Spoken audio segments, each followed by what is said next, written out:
Hello साथियों, कैसे हो आप सब लोग। राजस्थान के किसी भी एग्जाम की अपन तैयारी करते हैं। EO, RO, patwari, RS, SI, REET, LDC, second grade, first grade, even किसी भी एग्जाम की तैयारी करते हैं, उसके अंतर्गत राजस्थान जीके का पार्ट आता ही आता है। तो साथियों, अभी आप जो राजस्थान में बीएसटीसी के एग्जाम चल रहे हैं उसके लिए पार्ट भी होता है सामान्य ज्ञान का। उसके हिसाब से हमने ये बहुत ही इंपॉर्टेंट क्वेश्चंस जो इस वीडियो में हम डिस्कस कर रहे हैं, जो एग्जाम में आने की उसकी पूरी संभावना रहेगी। इसके अलावा साथियों, आप किसी भी एग्जाम की अन्य तैयारी करें उसके लिए भी ये वीडियो बहुत इंपॉर्टेंट होने वाला है। तो आइए शुरू करते हैं। सबसे पहला प्रश्न, ख्यालों से। ख्यालों में सबसे पहले खेले गए ख्याल को किस नाम से जाना जाता है। आपके सामने ऑप्शन चार है: तुरा कलंगी, रम्मत, नौटंकी और स्वांग। आपको बताना है इनमें से जो ख्याल खेली जाती है उसमें सबसे पहले ख्याल को किस नाम से जाना जाता है। जी हाँ दोस्तों, इसका आंसर होगा तुर्रा कलंगी। तुर्रा कलंगी की बात करें तो ये निम्बाहेड़ा, गोसुंडा, नीमच, एमपी वाला जो पार्ट है वहाँ पर प्रचलित है। और इसके प्रवर्तक की बात करें तो इसके प्रवर्तक में शाह अली, इसके प्रवर्तक की बात करें तो शाह अली और एक तुकागीर, शाह अली एवं तुकागीर इसके क्या थे, प्रवर्तक थे। तो साथियों, ये आपने शाहजहाँ के काल में शुरू हुई थी, आप अलग अलग आप देख सकते हो। इसके अलावा हम नेक्स्ट प्रश्न की बात करते हैं, कौन अधिकतम समय के लिए लोकसभा के अध्यक्ष के रूप में रहे। इंपॉर्टेंट है प्रश्न, आपको ध्यान से पढ़ना है। सबसे पहले हमने बात की थी लोकसभा की, दूसरी बात की थी अध्यक्ष की। आपको इस तरीके से प्रश्न को पढ़ना है। फिर आपको चारों ऑप्शन को ध्यान से पढ़ना है: नीलम संजीव रेड्डी, जीएमसी बालयोगी, बलराज जाखड़, हुकुम सिंह। साथियों, इसी तरीके से आपको प्रश्न को अटेम्प्ट करना है। बात कर लेते हैं इसमें आंसर की। इसका आंसर होगा ऑप्शन सी, बलराज जाखड़। जी हाँ दोस्तों, जो लोकसभा के अध्यक्ष के रूप में अंतिम समय तक रहे थे। बात कर लेते हैं नेक्स्ट तीसरे प्रश्न की। निम्नलिखित में राज्य का वास्तविक जो कार्यपालिका होती है उसका प्रधान कौन होता है। जैसे केंद्र में कौन होता है और राज्य में कौन होता है। साथियों, ऑप्शन है राज्यपाल, मंत्रिमंडल, मुख्यमंत्री या मुख्य सचिव। आपको इनमें से सेलेक्ट करना है। तो साथियों, इसका आंसर होगा मुख्यमंत्री। ऑप्शन सी आपका करेक्ट आंसर, मुख्यमंत्री। जिस प्रकार केंद्र में जो प्रधानमंत्री होते हैं, केंद्र में पीएम के पास में देश की वास्तविक कार्यपालिका का जो प्रधान पीएम होता है, उसी प्रकार राज्य में कौन होता है, मुख्यमंत्री। बात कर लेते हैं साथियों नेक्स्ट प्रश्न की। नेक्स्ट प्रश्न है जोधपुर में पहले कौन सा जिला है। जोधपुर देख लिया। अब सन पूछा है 1929 के अंतर्गत। अब किसकी बात हो रही है कि 1929 में किसके नेतृत्व में, प्रश्न पूछा है किसके नेतृत्व में मारवाड़ हितकारिणी सभा, इंपॉर्टेंट है दोस्तों, मारवाड़ हितकारिणी सभा की स्थापना हुई थी। तो आपको बताना है कि किसके नेतृत्व में ये मारवाड़ हितकारिणी सभा की स्थापना हुई थी। आपको इसका आंसर बताना है साथियों। जी हाँ दोस्तों, इसका आंसर होगा जय नारायण व्यास। जय नारायण व्यास के नेतृत्व में आपको पता होना चाहिए कि 1920 के अंतर्गत मारवाड़ सेवा संघ की स्थापना हुई थी। 1924 के अंतर्गत मारवाड़ हितकारिणी सभा की स्थापना हुई थी।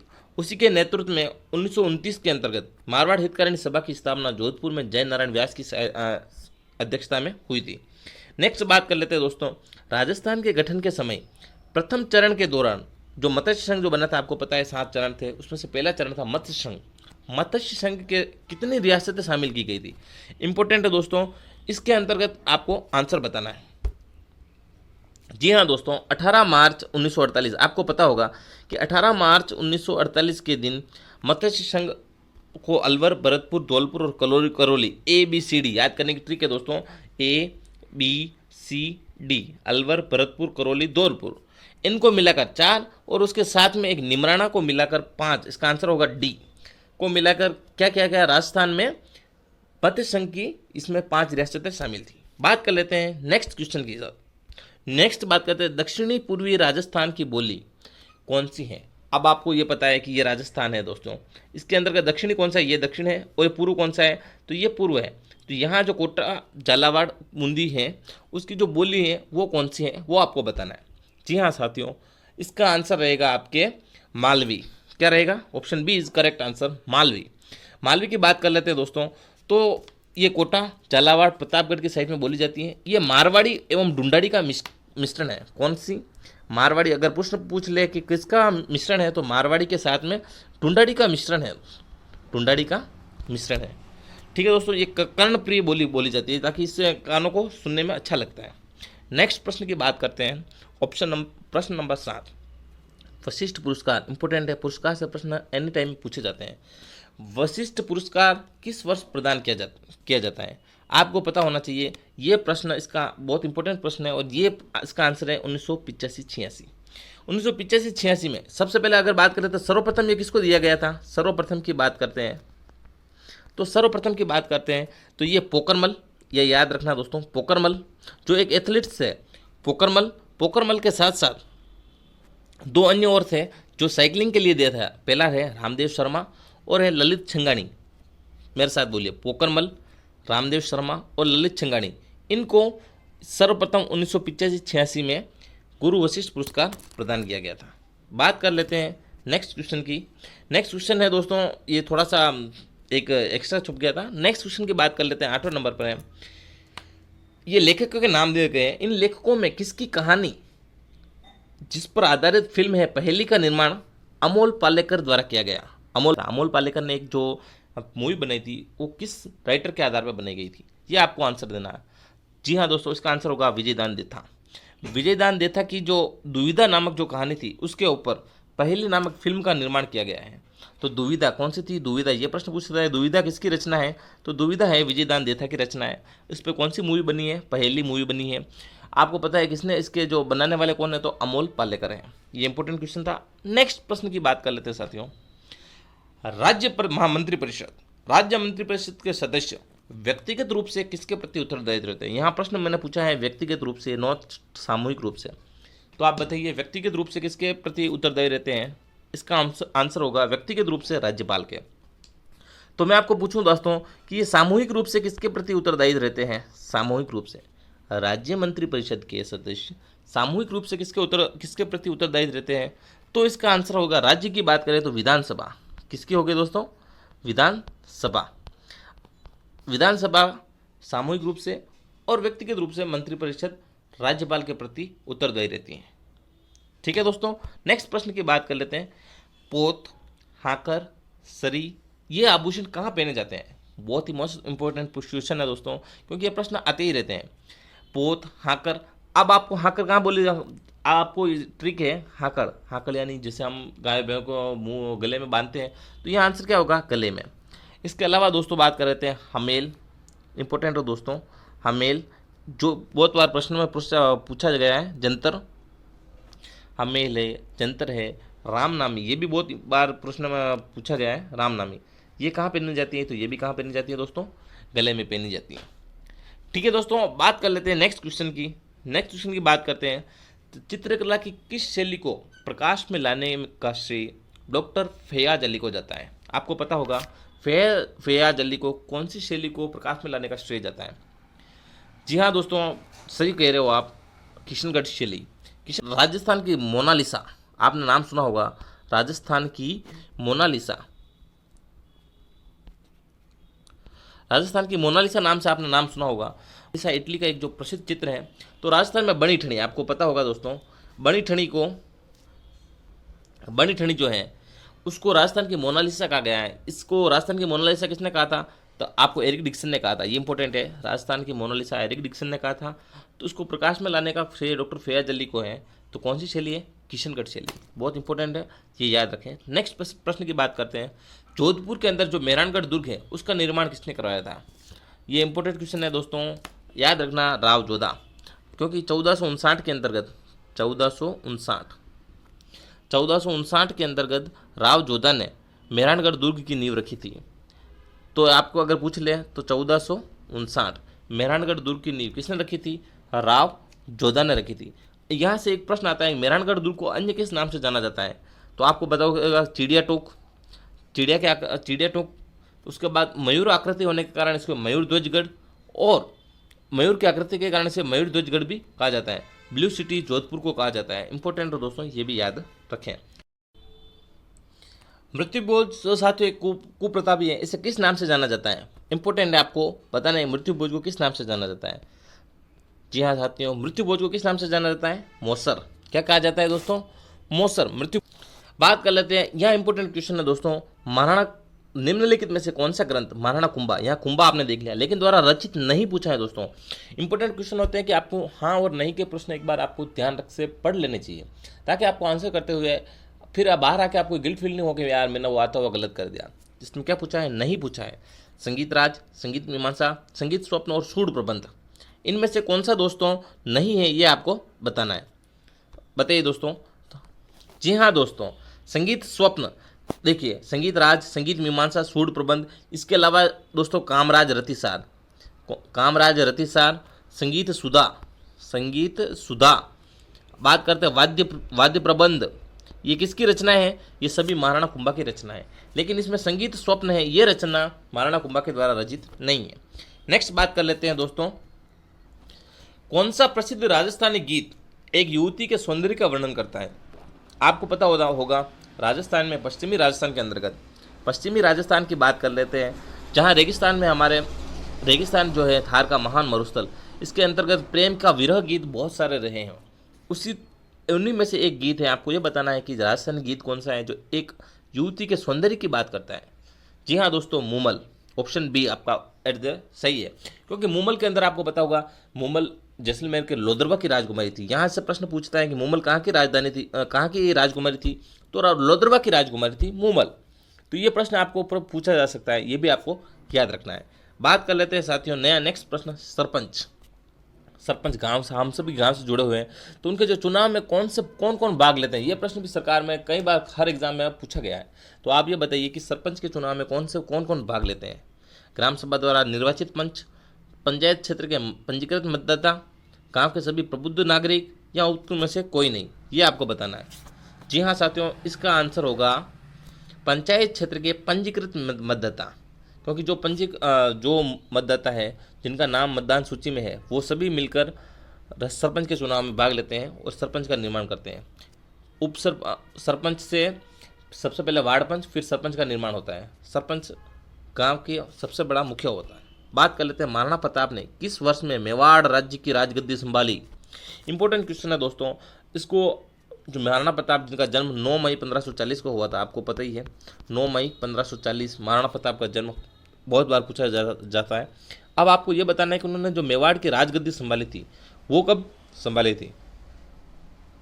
जी हाँ दोस्तों, 1572।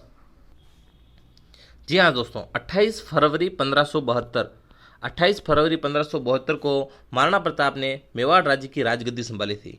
बात कर लेते हैं इनका राज्य सिंहासन, गोगुंदा में इनका राज्य सिंहासन पर बैठा दिया गया था, लेकिन इसका राज्याभिषेक का जो समारोह आयोजित हुआ था वो कहाँ हुआ था? कुंभलगढ़ में। कहाँ हुआ था दोस्तों? कुंभलगढ़ में। आपको पता है यहीं पर महाराणा प्रताप का जन्म हुआ था। जूनी कचहरी के अंदर कटारगढ़ है, कटारगढ़ के अंदर जूनी कचहरी, वहाँ के जनाना मेल में महाराणा प्रताप का जन्म हुआ था।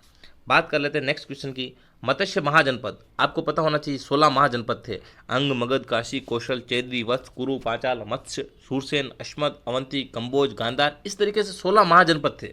उनकी बात करें, उनमें राजधानी जो है मत्स्य जनपद, महाजनपद की राजधानी कौन सी थी? तो साथियों, इसका इंपॉर्टेंट क्वेश्चन है और ये प्रश्न पूछा भी जाता है। उसकी राजधानी थी विराटनगर। विराटनगर को मत्स्य महाजनपद की राजधानी माना जाता है। ये 6वीं शताब्दी ईसा पूर्व से भारत में 16 महाजनपदों में बटा हुआ था। बात कर लेते हैं, इंपॉर्टेंट क्वेश्चन है रणथंबोर। आपको पता ही है रणथंबोर के शासक जिसने दिल्ली के जलालुद्दीन खिलजी को परास्त किया था, लेकिन अंततः उसे 1301, आपको पता है राजस्थान का पहला साका भी माना जा सकता है, 1301 अलाउद्दीन खिलजी से पराजित होना पड़ा था।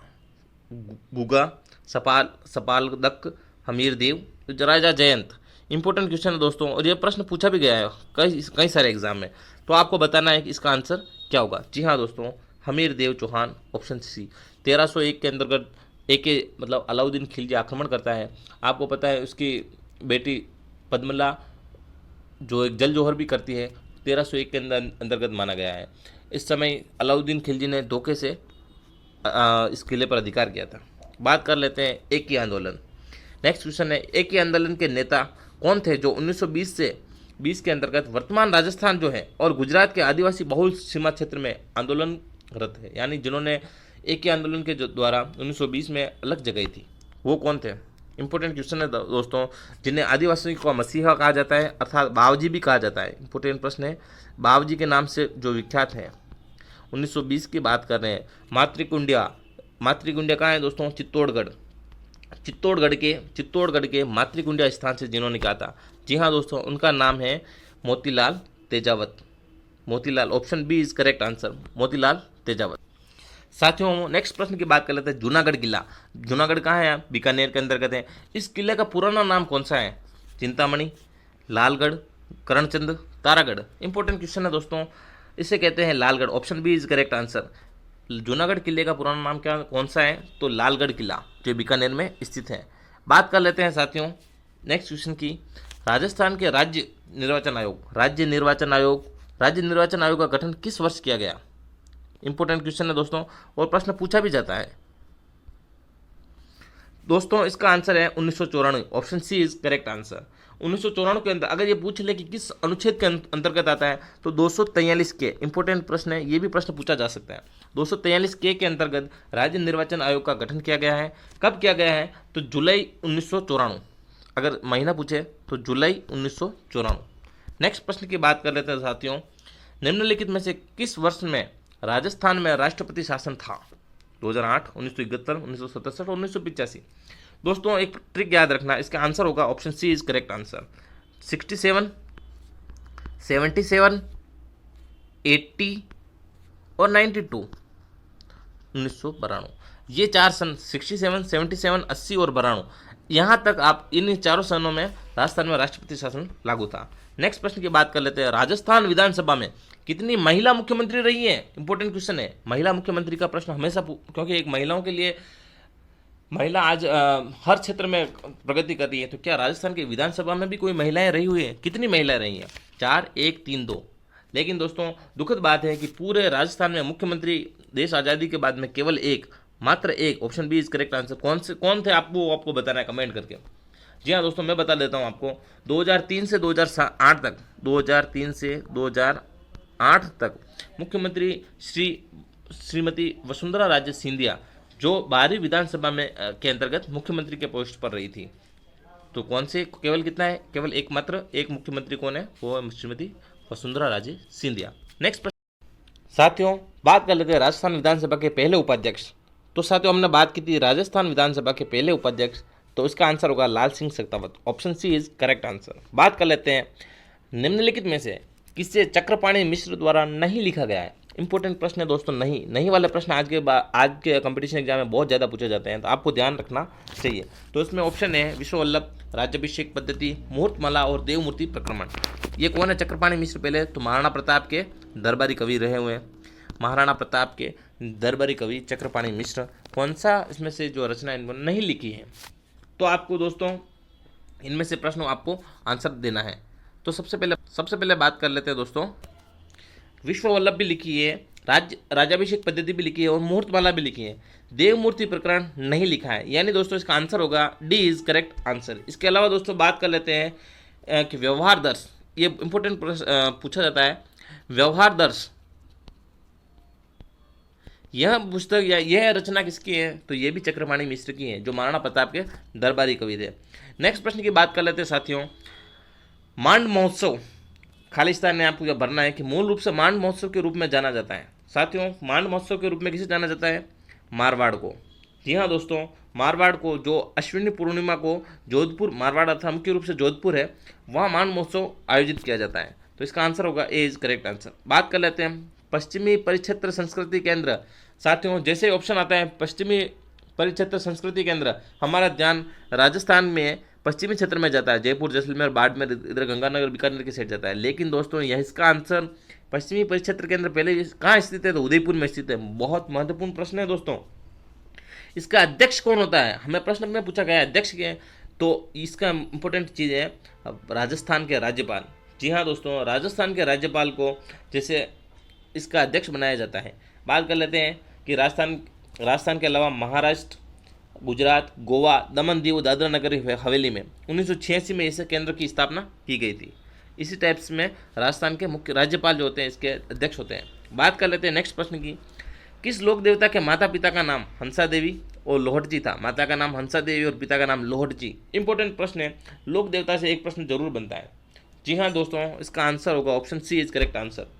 जामोजी की अगर बात करें, इसका जन्म 1451 में हुआ था। जामोजी का जन्म 1451 में हुआ था। कहाँ हुआ था? पिपासर गांव। पिपासर गांव कहाँ है दोस्तों? नागौर जिले के अंतर्गत पिपासर गांव के अंतर्गत हुआ था। जाम्बोजी को किसका अवतार माना जाता है? भगवान श्री विष्णु का अवतार माना जाता है। नेक्स्ट प्रश्न की बात कर लेते हैं। राजस्थान में जूम खेती को किस रूप से जाना जाता है? इंपॉर्टेंट प्रश्न है दोस्तों। जूमिंग खेती की बात कर लेते हैं। तो जूमिंग खेती की बात कर लेते हैं, इसे हम कहा जाता है राजस्थान में वालरा। आपको पता है दक्षिणी राजस्थान के अंतर्गत भी चिमाता और वालरा, चिमाता और दजिया और जिमाता ऐसी खेती की जाती है बैलों के द्वारा। इसी प्रकार वालरा जूमिंग खेती को राजस्थान में जाना जाता है। बात कर लेते हैं, राजस्थान सरकार ने राष्ट्रीय गैर कृषि विकास अधिकरण, जिसे हम इसका रुड्डा, किस वर्ष स्थापित किया गया था? आपको बताना है रुड्डा की स्थापना कब हुई थी। जी हाँ दोस्तों, 1995। D is correct answer. 1995 के अंतर्गत रुड्डा की स्थापना की गई थी। नेक्स्ट प्रश्न की बात कर लेते हैं दोस्तों, राजस्थान में वित्तीय निगम गठित कब किया गया था? वित्तीय निगम, जिसे अंग्रेजी में आरएफसी कहते हैं।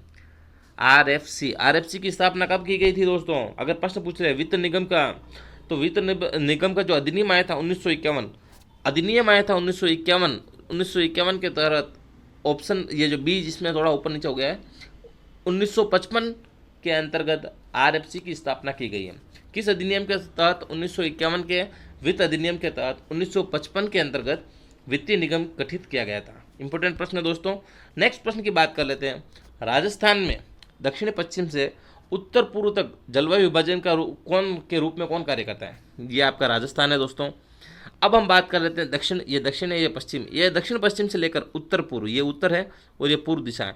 यहाँ जलवायु विभाजन का कार्य कौन करता है? आपको जैसे ही देखते ही पता चल गया होगा, अरावली पर्वत। जी हाँ दोस्तों, अरावली पर्वत जो है, जो दक्षिण पश्चिम से उत्तर पूर्व के रूप में बसा हुआ है, उसे कहते हैं अरावली पर्वत, और ये जलवायु विभाजन का कार्य करता है। नेक्स्ट प्रश्न की बात कर लेते हैं, राजस्थान में किस क्षेत्र में बहुतायत में काली मिट्टी पाई जाती है? काली मिट्टी आपको पता ही होगा दोस्तों। काली मिट्टी राजस्थान के दक्षिणी पूर्वी क्षेत्र, यहाँ जो है दक्षिण के अंदर पूर्वी क्षेत्र, कोटा, बूंदी, बारा, झालावाड़, आपको पता है हाड़ौती क्षेत्र कहा जाता है, जहाँ काली मिट्टी कपास की खेती अधिकतम होती है। नेक्स्ट प्रश्न की बात कर लेते हैं। नेक्स्ट प्रश्न है, राजस्थान में से किस शहर में राजस्थान का केंद्रीय शुष्क क्षेत्र अनुसंधान संस्थान, जिसका अंग्रेजी में नाम कहते हैं काजरी, आफरी और काजरी, आफरी भी वहीं स्थित है जहां काजरी स्थित है। बताइए, आफरी भी वहीं है जहां काजरी है? जी हाँ दोस्तों, option C Jodhpur is correct answer. अब बात कर लेते हैं आज काजरी की स्थापना कब हुई थी? तो काजरी की स्थापना 1959 में हो गई थी, 1959 के अंतर्गत। अगर आपको उद्देश्य पूछ ले कि शुष्क और अर्धशुष्क क्षेत्रों में वन संपदा एवं कृषि के विकास के लिए किसकी स्थापना की गई थी, तो आपको बताना है काजरी। कहाँ है? जोधपुर के अंतर्गत इसकी स्थापना कर दी गई है। बात कर लेते हैं नेक्स्ट प्रश्न की, मेवात नस्ल में, मेवात क्षेत्र कौन सा है? नस्ल में गोवंश, भैंस और बकरी राजस्थान के किन क्षेत्रों में पाई जाती है? आपको प्रश्न घुमा के पूछेगा दोस्तों। मैंने आज में सारे प्रकार के प्रश्न लिए हैं। अब इसने प्रश्न को घुमाने के लिए अलग अलग वर्ड यूज किए हैं, गोवंश, भैंस, बकरी, लेकिन प्रश्न क्या पूछना चाह रहा है कि मेवात क्षेत्र कौन सा है? इंपॉर्टेंट है, आपको प्रश्न क्या पूछना चाह रहा है उसको आपको पकड़ना है। तो इसमें केवल ये पूछा है कि मेवात क्षेत्र कौन सा है। आपको नॉर्मल सी बात है, आप बता सकते हो मेवात का क्षेत्र अलवर भरतपुर वाला क्षेत्र है। कहाँ है अलवर भरतपुर? ऑप्शन सी, अलवर भरतपुर धौलपुर वाला क्षेत्र मेवात क्षेत्र कहलाता है। तो option C is correct answer. प्रश्न को ध्यान से पढ़ना है। नेक्स्ट प्रश्न की बात कर लेते हैं, राजस्थान में निम्नलिखित में से किस लोक नृत्य को यूनेस्को के द्वारा विरासत सूची में सूचीबद्ध किया गया है? यूनेस्को ने किस नृत्य को, राजस्थान के नृत्य है भवई, घूमर, तेराताली, कालबेलिया। दोस्तों सबसे आपको पता है कालबेलिया नृत्य, जी हाँ दोस्तों, कालबेलिया नृत्य जो शरीर की लोच, लय, ताल, गति और ऐसा मंत्र मुग्ध कर देने वाला नृत्य है। इसको सबका एक संगम है कि जिसमें लय, ताल, गति मुक्त, जो मंत्र मुग्ध कर देता है। इसे 2010 के अंतर्गत कालबेलिया नृत्य को यूनेस्को द्वारा विरासत सूची में शामिल किया गया था। तो दोस्तों बात कर लेते हैं इसके अलावा इसकी महत्वपूर्ण जो नृत्यांगना कौन है, नृत्यांगना की बात कर लेते हैं, सबसे इंपॉर्टेंट होता है। तो नृत्यांगना का नाम है दोस्तों गुलाबो। क्या नाम है दोस्तों? गुलाबो। ये प्रश्न भी पूछा गया है, गुलाबो का संबंध किस नृत्य से है? तो वहाँ आपको कालबेलिया नृत्य करना होगा। तो नेक्स्ट प्रश्न की बात कर लेते हैं दोस्तों, कथोड़ी जनजाति जो 7.5 फीट एक लंबा बांस का बना वाद्य यंत्र होता है, जिसे मृत्यु के समय बजाया जाता है। इंपॉर्टेंट क्वेश्चन है दोस्तों, और ऐसे प्रश्न ही परीक्षा में पुटअप होते हैं। तो बताइए इसका कौन सा है? जी हाँ दोस्तों, सही जा रहे हो। जी हाँ, इसे कहते हैं पावरी। पावरी एक मृत्यु के समय बजाया जाना वाद्य यंत्र है। कौन सी जनजाति बजाती है? कथोड़ी जनजाति बजाती है। तो पावरी को बजाया जाता है। इसके क्या करते हैं दोस्तों, 7 फीट होता है, लेकिन यहाँ इस लोकी का इस सिरे पर लोकी का जो मुंह होता है उस टाइप का लगा होता है, जिससे आवाज़ निकाली जाती है। ठीक है दोस्तों, नेक्स्ट प्रश्न की बात कर लेते हैं। गोडवाड़ी बोली किस क्षेत्र से संबंधित है? इंपॉर्टेंट प्रश्न है ये। राजस्थान, बार बार राजस्थान का नक्शा बना रहे हैं, थोड़ा अच्छा नहीं बना, देख लेना। अब यहाँ गोडवाड़ क्षेत्र कहाँ है? इस क्षेत्र वाला, ये वाला गोडवाड़ क्षेत्र है दोस्तों, ये वाला जो जालोर का कुछ क्षेत्र और पाली का दक्षिणी भाग। अब यहाँ इसमें ऑप्शन में कौन कौन है? जालोर नहीं है, पाली दे रखा है, तो option A is correct answer. Pali का दक्षिणी भाग गोडवाड़ क्षेत्र, जहाँ गोडवाड़ी बोली बोली जाती है। नेक्स्ट प्रश्न की बात कर लेते हैं दोस्तों। भराड़ी लोक चित्रांकन, भराड़ी जो है वो लोक चित्रांकन की परंपरा किस जनजाति से संबंधित है? जनजाति से प्रश्न पुटअप होते हैं, मीणा, ग्रासा, सहरिया, भील, ऐसी जनजातियों से एक न एक प्रश्न जरूर बनता है। राजस्थान बीएसटीसी की तैयारी कर रहे हो, आरएस, एसए, पटवारी, कहीं न कहीं हर एक एग्जाम में ये प्रश्न पूछा जाता है। तो भराड़ी बात कर लेते हैं। ये एक देवी का रूप होता है दोस्तों, ये भील जनजाति में अधिक प्रचलित है। अधिक प्रचलित की बात करें तो भील जनजाति में भराड़ी जो क्या होता है कि दोस्तों, विवाह के अवसर पर जो दीवार होती है, विवाह के अवसर पर दीवार पर एक देवी का चित्र, लोक देवी का चित्र बनाया जाता है, उन्हें क्या कहते हैं?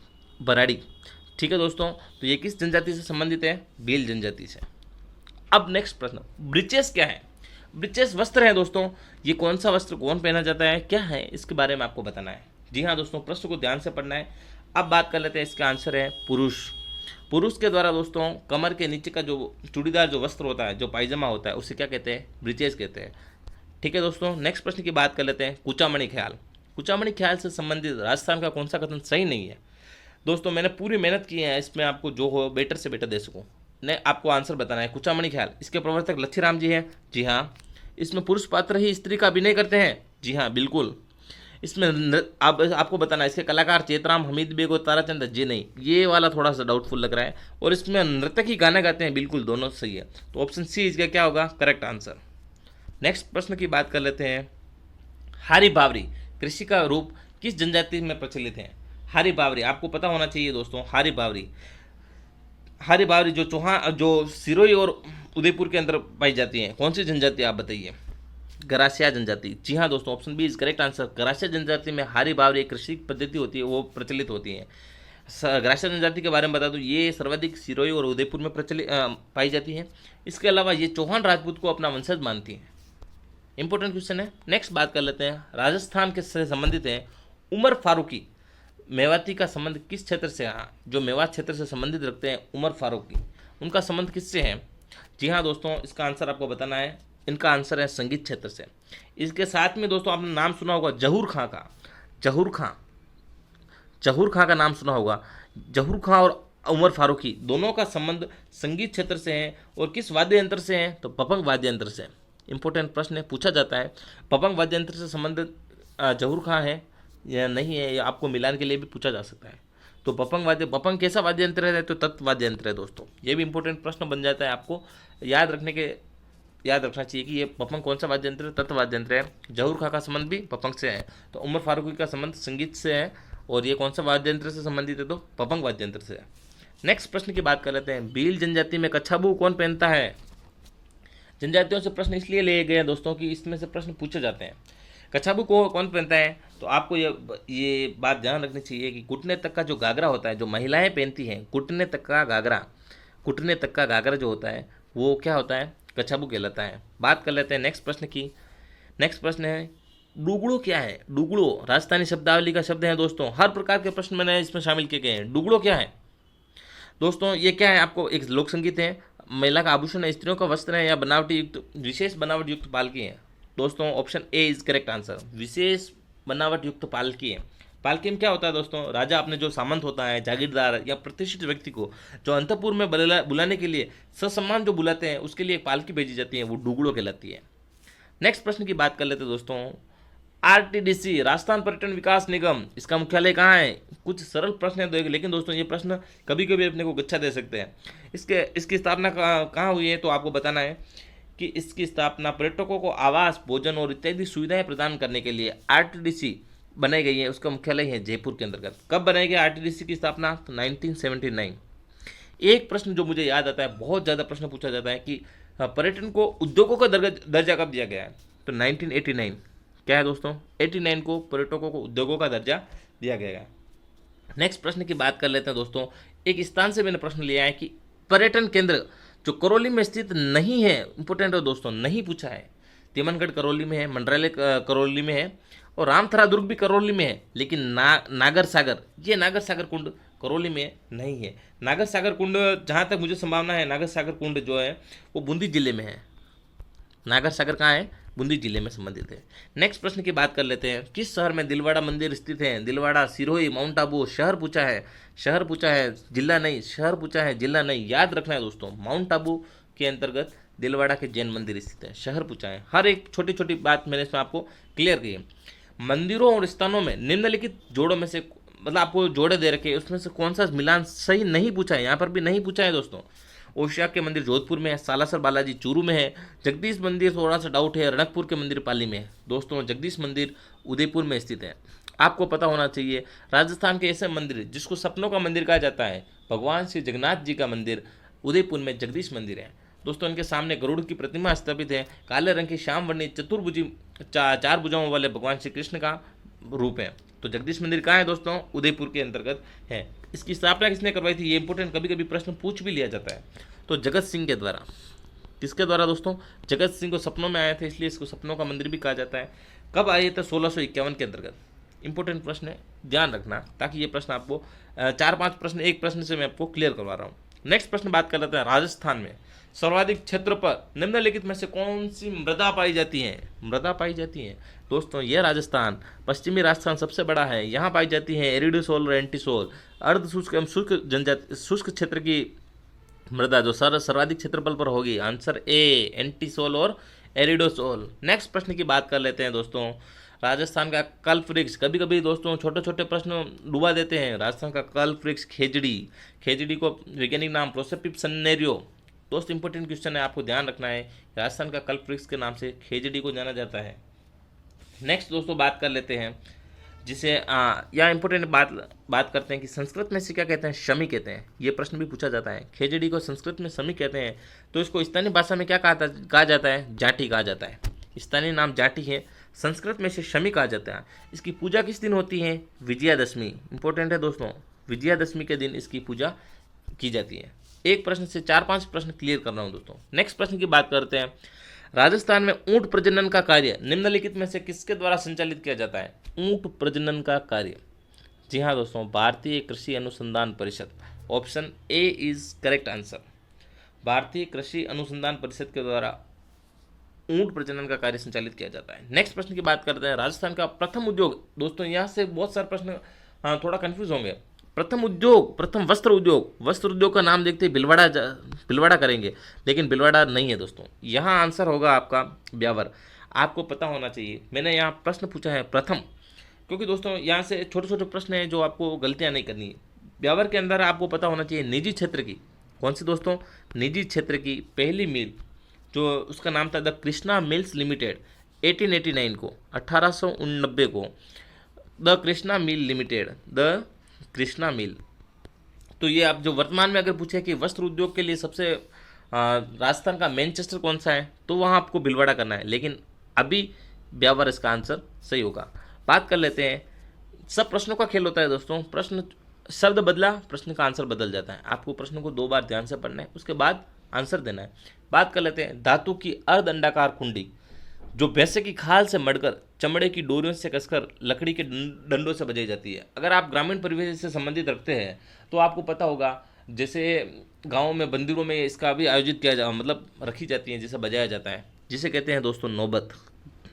तो नौबत क्या है दोस्तों? एक अर्ध अंडाकार कुंडी होती है जो भैंसे की खाल से मड़कर चमड़े बनाई जाती है। यहाँ इंपॉर्टेंट प्रश्न है दोस्तों, जो प्रश्न परीक्षा में प्रश्न आता है, नौबत जो है उसके साथ में प्रश्न आ जाता है कि ये कौन सा वाद्य यंत्र है? तो ये अवनद्य वाद्य यंत्र है, जो चमड़े की खाल से बनाया जाता अगर है तो वो इसे क्या कहते हैं? अवनद्य वाद्य यंत्र कहते हैं। तार से तत्व वाद्य यंत्र, इसी तरीके से चमड़े से मड़कर बनाया जाने वाला वाद्य यंत्र कौन सा है? अवनद्य वाद्य यंत्र नौबत है। नेक्स्ट प्रश्न बात कर लेते हैं दोस्तों, विवाह के अवसर पर बारात जब विदा होने वाली होती है तो बाद उस आधी रात्रि में महिलाओं के द्वारा गाया जाने वाला स्वांग कौन सा है? जहाँ क्या होता है दोस्तों कि महिलाएं जो होती हैं आधी रात में, जो पुरुष तो शादी के लिए मतलब बारात लेकर चले जाते हैं गाँव में, ग्रामीण परिवेश में, ताकि महिलाएं बहुत कम जाती हैं, तो महिलाएं जो पीछे बचती हैं वो क्या करती हैं? वो टूटियों निकालती हैं दोस्तों। टूटियों क्या होता है दोस्तों? इस बहुत ही अपनी राजस्थानी संस्कृति बहुत ज़्यादा उत्कृष्ट है दोस्तों। इसके अंतर्गत क्या होता है कि एक महिलाएं मिलकर, महिलाएं जब पुरुष सब चले जाते हैं तो महिलाएं जो पीछे बचती हैं वो मिलकर विवाह का स्वांग करती है। जैसे एक महिला दूल्हा बन जाती है, एक महिला दुल्हन बन जाती है, उनकी शादी करवाते हैं, उनके साथ जो घटनाएं जो विवाह में होती है वही सेम प्रोसेस वहाँ दोहराई जाती है। उसे क्या कहा जाता है? टूटियो। क्या कहा जाता है दोस्तों? टूटियो। थैंक यू दोस्तों। नेक्स्ट प्रश्न की बात कर लेते हैं, सुगाली माता। दोस्तों लोक देवी से प्रश्न इंपोर्टेंट प्रश्न आता है और हमें लगता है कि 1857 क्रांति इंपोर्टेंट रहती है। तो 1857 क्रांति की लोक देवी कौन थी? सुगाली माता। सुगाली माता किस परिवार की कुल देवी है? तो औवा के ठाकुर परिवार की। ठाकुर परिवार में सबसे इंपॉर्टेंट नाम आता है कुशाल सिंह चंपावत। 1857 क्रांति के अंतर्गत आपको पता होना चाहिए 8 सितंबर और 18 सितंबर को जो गोरे काले जो चेलावास का युद्ध लड़ा गया था, उस युद्ध में कुशाल सिंह चंपावत विजयी रहे थे और अंग्रेजों को मुंह की खानी पड़ी थी। तो वही दोस्तों सुगाली माता है जो 1857 की क्रांति की कुल देवी मानी जाती है। नेक्स्ट प्रश्न दोस्तों, श्राद्ध पक्ष जिसके दौरान पूर्वजों की पूजा की जाती है कब मनाया जाता है? श्राद्ध पक्ष दोस्त इंपॉर्टेंट प्रश्न होता है दोस्तों, वो कब मनाया जाता है? दोस्तों भाद्रपद शुक्ल पूर्णिमा से अश्विन कृष्ण अमावस्या तक। भाद्रपद शुक्ल पूर्णिमा, option B is correct answer. Next प्रश्न, क्योंकि दोस्तों त्यौहार से भी प्रश्न आता है, आप होली, दीपावली, राखी, इसके अलावा जो कुछ प्रश्न है जो बच्च बारस है, जन्माष्टमी है, राधाष्टमी है, इनको इंपॉर्टेंट है वो याद कर ले। में बात कर लेते हैं दोस्तों चंद्रभागा पशु मेला। राजस्थान में निम्नलिखित में किस जिले में आयोजित किया जाता है? चंद्रभागा आपको पता होना चाहिए दोस्तों। चंद्रभागा पशु मेला कब आयोजित किया जाता है और किस जिले से है? इसका आंसर है झालावाड़। जी हाँ दोस्तों, झालावाड़। झालावाड़ के अंतर्गत कार्तिक मास में, इंपॉर्टेंट है, कार्तिक मास में राजस्थान में बहुत मेले आयोजित किया जाता है। जैसे कार्तिक पूर्णिमा के दिन में पुष्कर मेला भी आयोजित किया जाता है, चंद्रभागा मेला भी आयोजित किया जाता है। तो चंद्रभागा किस जिले से संबंधित है? झालावाड़ से। दोस्तों नेक्स्ट प्रश्न की बात करते हैं, द्विचक्री नृत्य क्या है? दोस्तों याद रखना किस जनजाति से संबंधित है? तो भील पुरुष एवं महिलाएं जो घेरा बनाकर जो नृत्य किया जाता है उसे क्या कहते हैं? द्विचक्री नृत्य कहते हैं। 2 चक्र होते हैं दोस्तों, एक चक्र ये होता है, दूसरा चक्र ये होता है। जिसके अंतर्गत अंदर के जो चक्र में तो महिलाएं होती है और बाहर के चक्र में पुरुष घूमते घूमते नृत्य करते हैं, वो द्विचक्रीय नृत्य कहलाता है। तो option A is correct answer. बात कर लेते हैं दक्षिणी राजस्थान की जनजातियों में बड़ालिया क्या है? आपको पता होना चाहिए। जनजातियों के अंदर एक बड़ालिया होता है, अर्थात जब विवाह होता है, 2 पक्षों के मध्य विवाह के संबंध में मध्यस्थता रखने का वाला जो व्यक्ति होता है उसे क्या कहलाता है? बड़ालिया कहा जाता है। साथियों मैं आपको थोड़ा फास्ट बढ़ा रहा हूँ, अगर आप चाहो तो उसको पॉज करके आपका आंसर अपने मन में सोच सकते हो, ताकि आपको कम समय में मैं आपको ये पढ़ा सकूँ। नेक्स्ट बात करते हैं दोस्तों, अमरशाही क्या है? दोस्तों आपको पता है राजस्थान का कल्चर बहुत इंपॉर्टेंट है। राजस्थान के अंदर कल्चर के अंदर अमरशाही क्या है? दोस्तों इसका आंसर होगा पगड़ी। अमरशाही, राजशाही, ये जो शाही है जिनके पीछे शाही शब्द लगता है वो अधिकतर क्या होती है दोस्तों? पगड़ियों का प्रकार होती है। मेवाड़ के अंतर्गत छज्जेदार अलग अलग पगड़ियाँ जो छोटी पगड़ियाँ होती हैं, जोधपुर के अंदर छज्जेदार पगड़ियाँ होती है। तो दोस्तों ये प्रश्न आपको इंपॉर्टेंट प्रश्न लगता है मेरे हिसाब से, तो याद कर लेना चाहिए। नेक्स्ट प्रश्न की बात कर लेते हैं, जयपुर चित्रकला शैली का स्वर्णकाल किस शासक के काल को माना जाता है? जो दोस्तों बहुत ही इंपॉर्टेंट भी है, वो आपको याद भी मतलब वो हर बार किसी न किसी परीक्षा में जयपुर से प्रश्न पूछते हैं। आपको चित्रशैलियों से संबंधित प्रश्न पूछा है कि स्वर्णकाल बताना है जयपुर चित्रकला का। जी हाँ दोस्तों, प्रताप सिंह जी, सवाई प्रताप सिंह को जयपुर चित्रकला का स्वर्णकाल कहा जाता है। प्रताप सिंह ने बहुत सारे काम किए थे दोस्तों। 1799 में जयपुर में हवा महल का निर्माण किया था। अलग अलग जो है वो मैं आपको अगले वाले प्रश्न में बताते हैं। टेराकोटा की मूर्तियाँ निम्नलिखित में किसके द्वारा बनाई जाती हैं? टेराकोटा किससे बनता है दोस्तों? प्लास्टिक से, लोहे से, क्योंकि दोस्तों टेराकोटा मोलेला राजसमंद, इंपॉर्टेंट प्रश्न है दोस्तों। मोलेला कहाँ स्थित है? राजसमंद के अंतर्गत। राजसमंद के अंतर्गत बात करते हैं। टेराकोटा की मूर्तियाँ बहुत ज़्यादा फेमस है। वहाँ की जो कलाकार है, जो मोहनलाल जी जो कुम्हार हैं, वो अंतर्राष्ट्रीय स्तर तक के सम्मान प्राप्त किए हैं, राष्ट्रपति से सम्मानित है टेराकोटा की मूर्तियों के लिए। मोलेला गांव, राजसमंद। तो दोस्तों ये किससे बनाई जाती है वो आपको प्रश्न इसमें पूछा गया है। तो जैसे दोस्तों इसमें सिरेपिक जैसी मिट्टी होती है, मिट्टी के अंदर लाद वाद ऐसे मिला के उनसे जो मूर्तियाँ जो निर्माण किया जाते हैं उन्हें कौन सी मूर्तियाँ कहते हैं? टेराकोटा। कौन सा क्षेत्र फेमस है? मोलेला, राजसमंद का। नेक्स्ट प्रश्न की बात कर लेते हैं, हवा महल की पहली मंजिल। मैंने आपको बताया था अभी थोड़ी देर पहले कि प्रताप सिंह जी ने 1799 में एक 5 मंजिला इमारत बनाई थी जिसे हम हवा महल कहते हैं, जिस हवा महल का क्या नाम है दोस्तों? 5 मंजिला इमारत है, 1 2 3 4 और 5। तो दोस्तों इसकी पहली मंजिल का नाम क्या है वो आपको याद रखना है। प्रताप सिंह जी ने स्वयं के नाम पर पहली मंदिर बनाई, यानी प्रताप मंदिर। याद करने के तरीके दोस्तों, प्रताप सिंह जी ने बनाया था, तो प्रताप मंदिर इसकी पहली इमारत को कहते हैं। तो दूसरी तीसरी चौथी पर कुछ नाम होगा। और ये दोस्तों रीट जैसी बड़ी परीक्षा में भी प्रश्न पूछा गया है। अभी जो रीट हुई थी प्री, उसमें मेंस, उसमें भी प्रश्न पूछा था कि हवा महल की मंजिलों के नाम बताइए। तो दोस्तों इसका पहली मंजिल हो गई ये प्रताप मंदिर। नेक्स्ट बात कर लेते हैं दूसरी, रतन मंदिर, विचित्र मंदिर, प्रकाश और हवा। रतन, विचित्र, प्रकाश और हवा। सबसे ऊपर हवा है, सबसे नीचे प्रताप है। रतन, विचित्र, प्रकाश, हवा, ये याद रखना है। नेक्स्ट प्रश्न की बात कर लेते हैं दोस्तों, बेराट प्राचीन भारत के किस जनपद की राजधानी थी? मैंने आपको जनपदों के बारे में बता दिया था, अब बेराट की बात कर रहे हैं। बेराट जयपुर क्षेत्र के अंतर्गत आता है बेराट, उसकी आपको बताना है कि कौन से जनपद की राजधानी थी। दोस्तों मत्स्य जनपद की राजधानी थी, मैंने आपको पहले ही बताया था, मत्स्य जनपद, जिसे हम अभी बेराट को जो वर्तमान में कहा है, वर्तमान जो बेराट है, ये दोस्तों विराट नगर के नाम से जाना जाता था। विराट नगर, आपको महाभारत काल में आपको सुने होगा विराट नगर, तो वर्तमान बेराट है। इसकी राजधानी कौन सी थी? तो मत्स्य जनपद, मत्स्य थी, मत्स्य जनपद की राजधानी थी बेराट, जिसे हम विराट नगर के नाम से जाना जाता है। नेक्स्ट प्रश्न की बात कर लेते हैं, सागरमल गोपा। दोस्तों भारतीय जो क्रांतिकारी हैं उसमें राजस्थान के जो क्रांतिकारियों में सागरमल गोपा का नाम बहुत आपने सुना होगा, जो जैसलमेर के संबंध रखते थे। इन्होंने जैसलमेर का गुंडा राज, सागरमल गोपा का संबंध किससे है? तो जैसलमेर रियासत से। इन्हें जिंदा जेल में जला दिया गया था, ऐसा प्रमाण मिलते हैं। सागरमल गोपा जिनका संबंध किससे है? तो जैसलमेर से। नेक्स्ट प्रश्न की बात कर